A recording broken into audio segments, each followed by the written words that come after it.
नमस्कार। टुडे समाचार में स्वागत है। समझले समाचार शुरू करी। मध्य प्रदेश सरकार 46 अर्ब से बेसी बजेट लाउने प्रसंग छ। मध्य प्रदेश 46 अर्ब 98 करोड़ 33 लाख के बजेट लाउने अछि। प्रदेशक अर्थमंत्री सुनील कुमार यादव प्रदेश सभा बैसार में बजेट घोषणा कैने छथि। उक्त बजेट में से चालू दिस 16 अर्ब 72 करोड़ 5 लाख रुपया, पूंजीगत दिस 30 अर्ब 26 करोड़ 28 लाख रुपया रहल अछि। स्रोत आंतरिक राजस्व दिस 9 अर्ब 85 करोड़ 83 लाख, वित्तीय समानीकरण दिस 7 अर्ब 72 करोड़ 19 लाख, 67 अनुदान दिस 4 अर्ब 26 करोड़ 18 लाख, विशेष अनुदान दिस 39 करोड़ 45 लाख तथा मपूरक अनुदान दिस 35 करोड़ 82 लाख रुपया रहल अछि। एहि बेर प्रदेश राजस्व बाढ़फाड़ से 1 अर्ब 35 करोड़, अगला वर्षक नगद मौजदात से 10 अर्ब 38 करोड़ आ आंतरिक ऋण से 2 अर्ब रुपया समेटबाक लक्ष्य लेने अछि। रौतहट में ठनका लायक एगोटे वृद्धा के जान गेल अछि। गरुड़ा नगरपालिका 1 जयनगर के 65 वर्षक सियाराम वनिया के ठनका लायक रवि दिन भिनसर मृत्यु भेल इलाका प्रहरी कार्यालय गरुड़ा जनौलक अछि। मृतक वनिया घर आगा बन्हने खसी खोलबाक क्रम में अचानक ठनका लगला बाद ओ गंभीर घायल भेल छलथि। प्रादेशिक अस्पताल गौर में इलाजक क्रम में हुनक मृत्यु भेल जानकारी प्राप्त भेल अछि। धनुषा जिला में श्रीमती ऊपर बलात्कार कैने आरोप में एगोटे दोषी ठहर भेल अछि। जिला अदालत धनुषाक न्यायाधीश दिलकुमार वरदेवा के एकल इजलास से हुनका दोषी ठहर करैत 6 महीना कैद सजाय आ 1 लाख रुपया क्षतिपूर्ति तीरा आदेश देल गेल अछि। वैवाहिक बलात्कार संबंधी उक्त मुद्दा में अदालत से जेठ 13 गते श्रीमान के दोषी ठहर करैत सजाय निर्धारणक लेल मुद्दा पेश करबाक आदेश देने छल। तेकरा बाद जेठ 29 गते पेशी में सजाय पूर्व प्रतिवेदन पेश करऽ निर्देशन देल गेल अछि। अंततः असार 1 गते भेल अंतिम सुनवाई में अदालत हुनका दोषी ठहर करैत कैद आ क्षतिपूर्ति के फैसला सुनौने अछि। 2079 चैत 21 गते पीड़ित पत्नी धनुषा जिला अदालत में श्रीमान विरुद्ध जबरदस्ती करनी के उजुरी दर्ता करौने छलैथ। 2080 साउन 21 गते पहिल बेर पेशी चढ़ल छल। अदालत द्वारा प्रारंभिक सुनवाई में प्रतिवादी के धरौटी में रखबाक आदेश देल गेल छल। अख्तियार दुरुपयोग अनुसंधान आयोग बर्दिवासक टोली स्वास्थ्य कार्यालय सर्लाही में छापा मार कर महत्वपूर्ण दस्तावेज तथा फाइल सब नियंत्रण में लेने जानकारी आयल अछि। अख्तियार से आयल कर्मचारी सब आर्थिक वर्ष 2080-81 तथा चालू वर्ष में संचालन भेल संपूर्ण कार्यक्रम तथा योजना आ भौतिक निर्माणक लगायतक फाइल सब जब्त केने स्रोत द्वारा दाबी कैल गेल अछि। 2080-81 में बर्थिंग सेंटर निर्माण तथा खोप कार्यक्रम संचालनक लेल 36 करोड़ हाराहारी में बजेट आयल छल। एहि परिमाणक बजेट से मुख्यतः बर्थिंग सेंटर निर्माणक काज सर्लाही के विभिन्न स्थानीय तह सब में भेल छल। चालू आर्थिक वर्ष 2081-82 में सेहो एहि कार्यालय के जम्मा बजेट 16 करोड़ 51 लाख 82 हजार के हाराहारी में रहल छल। जहि सब भौतिक निर्माण योजना तथा कार्यक्रम संचालन भेल अछि।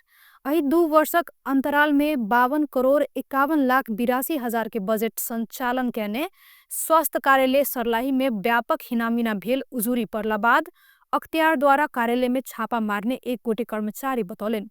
2 वर्षक अंतराल में स्वास्थ्य कार्यालय सर्लाही में कंटीजेंसी वापत आयल 1.5 करोड़ से बेसी के रकम व्यापक अनियमितता भेल कहत उक्त फाइल सब सेहो अख्तियार जब्त क क ल गेल स्रोत बतौलक अछि। अख्तियार कार्यालय में अयला बाद दैनिक हाजिरी रजिस्टर्ड चेक जांच क क अपन कब्जा में लेने अछि। करारक कर्मचारी नियुक्ति में सेहो चलखेल हो सकबाक बतबैत अख्तियार द्वारा करारक कर्मचारी नियुक्ति के फाइल आ हाजिरी रजिस्टर सेहो जब्त कैल गेल कार्यालय स्रोत जनौलक अछि। प्रधानमंत्री केपी शर्मा ओली निष्पक्षता कायम करबाक बात में लोक सेवा आयोग प्रति जनविश्वास प्रबल रहल बतौने छथि। आयोग के हीरक जयंती के अवसर में आयोजित कार्यक्रम में प्रधानमंत्री ओली योग्यता, निष्पक्षता आ स्वच्छता कायम क क निजामती सुरक्षा निकाय लगायत के संगठित संस्था में पदपूर्ति के लेल आयोग के ने योगदानक प्रशंसा कैलन। नेपाल और नेपाली सब चाहने जेहन काज करा आवश्यक जनशक्ति के छनौट में आयोग परीक्षा प्रणाली के सुधार करैत एहि के प्रविधि मैत्री आ समय सापेक्ष बनौने जानकारी पौला पर ओ खुशी भेल छथि। आयोग के थप साधन स्रोत संपन्न आ प्रविधि मैत्री बनाव तथा आयोगक वार्षिक प्रतिवेदन में देल जेबाक सुझावक कार्यान्वयन के लेल संबंधित निकाय द्वारा उचित ध्यान देव परबाक सेहो बतौलनि। सरकारक दिस सँ कयल जेबाक सहजीकरणक लेल सरकार तत्पर रहबाक ओ जनौलनि। राष्ट्रपति रामचंद्र पौडेल प्रमुख अतिथि रहल समारोह में प्रधानमंत्री ओली योग्यता, निष्पक्षता आ स्वच्छता कायम क क युवा पुस्ता में विश्वासक वातावरण सृजना क क राष्ट्र सेवा में सभी के प्रेरित कर आयोग द्वारा निरंतर भूमिका निर्वाह करबाक विश्वास व्यक्त कैलनि। राष्ट्रिय स्वतन्त्र पार्टी रासपाक सभापति रवि लामिछाने सहित 29 गोटे विरुद्ध पर्सा जिल्ला अदालत में मुद्दा दर्ता भेल अछि। वीरगंज के सानो पाइला बचत तथा ऋण सहकारी संस्थाक रकम अपचलन मुद्दा दर्ता भेल अछि। प्रहरी अनुसंधान संपन्न क क करीब 1 महीना आगा सरकारी वकील कार्यालय पर्सा के प्रतिवेदन बुझाउने छल। एही आधार में सरकारी वकील के कार्यालय अध्ययन कैला बाद लामिछाने सहित 29 गोटे विरुद्ध जिल्ला अदालत में अभियोग पत्र दर्ता कयल गेल अछि। एखन देशक पश्चिम भूभाग में पश्चिमी वायु तथा स्थानीय वायु के आंशिक प्रभाव रहल अछि, जहि के प्रभाव सँ देशक कोशी प्रदेश लगायत पहाड़ी भूभाग में आंशिक सँ साधारणतया बदली रही बाकी भूभाग में मौसम मुख्यतः सफा आंशिक बदली रहल अछि। कोशी आ बागमती प्रदेशक 1-2 स्थान में हल्का सँ मध्यम बरसात भेल अछि। कोशी, मधेश, बागमती आ गंडकी प्रदेशक किछु भाग में आ लुम्बिनी प्रदेशक पूर्वी क्षेत्रक किछु भूभाग में मनसूनी वायु के प्रभाव रहल जल तथा मौसम विज्ञान विभाग मौसम पूर्वानुमान महाशाखा जनौलक अछि। आइबेरिया में देशभर आंशिक सँ साधारणतया बदली रहल अछि। कोशी, मधेश, बागमती आ गंडकी प्रदेशक किछु स्थान सब तथा बाकी भूभागक किछु स्थान सब में ठनका सहित हल्का सँ मध्यम बरसातक संभावना रहल अछि। कोशी प्रदेशक 1-2 स्थान में भारी बरसातक सेहो संभावना अछि।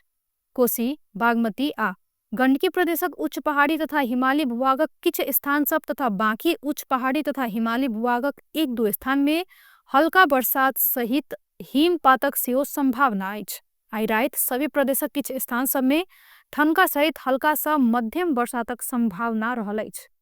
कोशी, मधेश, बागमती, गंडकी, लुम्बिनी आ सुदूर पश्चिम प्रदेशक 1-2 स्थान में भारी सँ भारी बरसातक संभावना रहला सँ सतर्कता अपनाब महाशाखा अनुरोध केने अछि।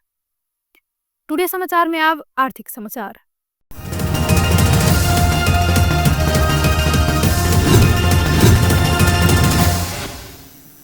रवि दिन बाजार में सोनक मोल बढ़ल अछि। नेपाल सोन चांदी व्यवसायी महासंघक अनुसार शुक्र दिन तोला में 1,97,100 में कायम भेल तेजाबी सोनक मोल रवि दिन बढ़ क तोला में 1,97,500 में कायम भेल अछि। तहिना तेजाबी सोन प्रति 10 ग्राम तोला में 1,69,325 रुपया कायम भेल अछि।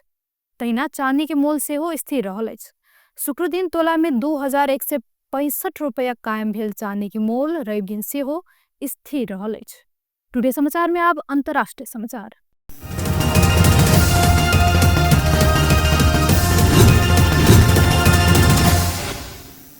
भारतक उत्तराखंड में पड़वाला केदारनाथ धाम घुमि क घुरि रहल हेलीकॉप्टर दुर्घटना भेला सँ चालक सहित 7 गोटे के जान गेल अछि।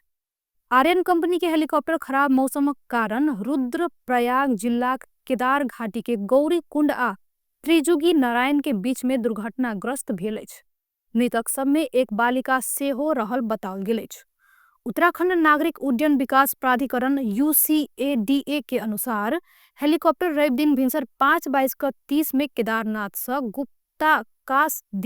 गुप्त काशिका दिस उड़ल छल। उड़ान कैला के किछु समय बाद हेलीकॉप्टर दुर्घटनाग्रस्त भेल अछि। जिला विपद व्यवस्थापन अधिकारी नंदन सिंह राजवार हेलीकॉप्टर दुर्घटना के पुष्टि केने छथि। एहि सँ पहिनहु बृहस्पति दिन सेहो अहमदाबाद में एयर इंडिया के विमान दुर्घटना में पड़ल छल। उक्त विमान दुर्घटना में मृत्यु होबयवला के संख्या 2 से 90 पुगि चुकल अछि। उक्त दुर्घटना में यात्रु सब बाहेक स्थानीय बासिंदा सेहो मरल अछि। बृहस्पति दिन बेरिया लंदन के ग्याटविक दिस जा रहल एयर इंडिया के बोइंग 787-8 ड्रीम लाइनर विमान अहमदाबादक सरदार पटेल अंतर्राष्ट्रीय विमानस्थल से उड़ला के किछु मिनट में मेघानी नगर के आवासीय क्षेत्र में दुर्घटनाग्रस्त भेल छल। विमान में चालक दल के 12 गोटे सहित 242 गोटे सवार छल, जही में से 139 भारतीय, 53 बेलायती, 7 पोर्चुगल आ 1 कैनेडिली छल। दुर्घटना में सीट 11A में बैसल एक गोटे बेलायती भारतीय मूलक विश्वस कुमार रमेश कूद क जान बचौने छलैथ। विमान टेकअप लगले विजय मेडिकल के होस्टल में ठोक्याल छल, जही के कारण होस्टल में रहल 34 गोटे के मृत्यु भेल छल। मृत्यु होबयवला सब में 5 गोटे चिकित्सक छल त 29 गोटे और स्टाफ रहल जानकारी प्राप्त भेल अछि। ईरानक हमला से इजरायल में मृत्यु हेबाक संख्या 7 पुगल अछि।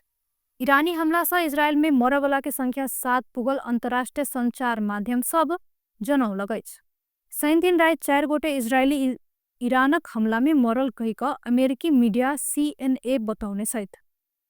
उत्तरी इजरायल में ईरान द्वारा प्रहार कयल गेल मिसाइलक टुकड़ा सब जमीन में गिरला पर 4 गोटे के मृत्यु भेल अछि। मृत्यु होबयवला में अंदाजी 40 वर्षक 2टा महिला, 20 वर्षक युवती आ 13 वर्षक एगो किशोरी रहल CNN जनौलक अछि। एहि से पहिने शुक्र दिन रात 3 गोटे के मृत्यु भेल छल। इजरायलक आपातकालीन सेवा विभागक मैगन डेविड एडोम तेल अवीव के दक्षिण में रहल रिशोन लोजियान में घर सब रहल लग में ईरानी क्षेत्रयास्त्र आक्रमण में 2 गोटे के मृत्यु भेल बतौने अछि। ईरान द्वारा प्रहार कयल गेल मिसाइल से ढहल घरक भग्नावशेष में चिपा क हुनका सबके मृत्यु भेल अछि। ओहि क्षेत्र में और आदमी सब सेहो घायल भेल चिकित्सा अधिकारी सबके उद्धृत क इजरायली सैन्य अधिकारी सब बतौने छथि। CNN के अनुसार इजरायल में ईरानी हमला से एखन धरि 100 गोटे से बेसी घायल भ चुकल अछि।